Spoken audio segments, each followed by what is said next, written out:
खबर शामिल करते हैं अहमदपुर शर्किया से। उम्मीदवार कौमी असम्बली N166 चौधरी हैदर अली खालिद ने वन स्टार न्यूज़ से गुफ्तगू करते हुए कहा कि अल्लाह ताला ने मौका दिया तो अवाम की खिदमत करूंगा। मजीद बात करते हैं वहां पर मौजूद हमारे तहसील रिपोर्टर मोहम्मद एहसन से। जी एहसन, क्या तफसीलात हैं आपके पास, बताइएगा।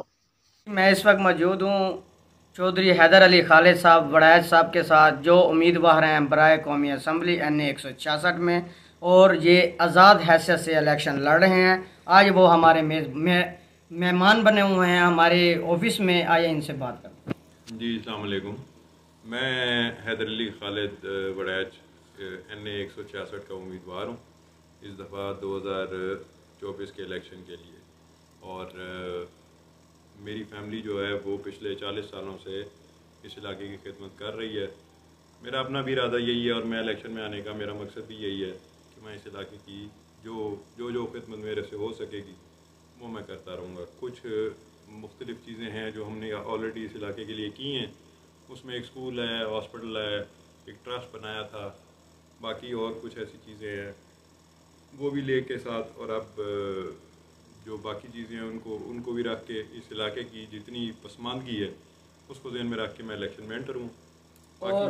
और यहाँ पर जो भी सियासतदान आता है, कैंडिडेट आता है, वो ज़िले की बात करता है और आप और सूबे बहावलपुर की बात करते हैं, तो आप इस हवाले से क्या राय रखते हैं? देखिए, मेरा यही तो मकसद है उसमें आने का कि हमारे इलाके में जो इस हमारे इलाके की जितनी भी अभी तक लीडरशिप आई है उसमें फुकदान ही यही रहा है कि वो लोगों से वादे तो करते रहे हैं लेकिन किसी ने भी इस चीज़ को पूरा नहीं किया।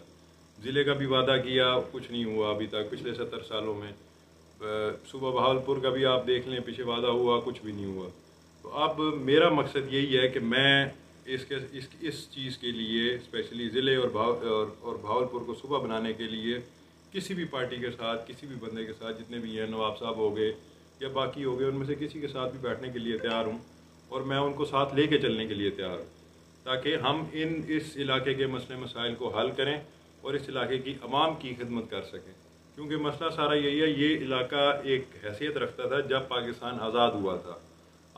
अगर आपको हिस्ट्री थोड़ी सी पता हो तो उसके अंदर जब पाकिस्तान आज़ाद हुआ था तो सबसे पहले कायद-ए-आज़म साहब को जो फ़ंड दिया था वो नवाब साहब ने ही प्रोवाइड किया था और वो इस इलाके से ही प्रोवाइड किया था। लेकिन आज इस इलाके की हालत ये है कि यहाँ की गरीब आवाम के पास ना रोटी है, ना कपड़ा है, ना कुछ और है, ना इस इलाके में कोई सड़कें बनी है, ना कोई तरक्की हुई है, ना कोई नया मंसूबा बना है, कुछ भी नहीं हुआ। एक बात और सर, नवाब साहब अपने ग्रुप में आपको ऐड कर दें तो आप नवाब साहब के साथ बैठने को तैयार हैं सूबा बहावलपुर की आवाज़ के लिए और ज़िला अहमदपुर की आवाज़ के लिए? मैं हर बंदे के साथ मैं चलने के लिए तैयार हूँ। मुझे किसी के साथ कोई ऐसा वो मसला नहीं है। नवाब साहब हो गए, बाकी हो गए, ज़ाहिर बात है ये जितनी भी इस इलाके में अगर कोई हमारी नॉन शख्सियात हैं उनको साथ लेके चलने में इस इलाके की बेहतरी होगी कि अगर मैं ना किसी को लेके चलूँ तो ज़ाहिर बात है वो तो एक तो ज़्यादती मेरी तरफ से भी हो जाएगी और दूसरा ये है कि आप सबको साथ लेके चलते हैं तो इलाका आगे बढ़ता है। वरना अगर आप ये कह दें कि मैं अकेला कुछ कर लूँगा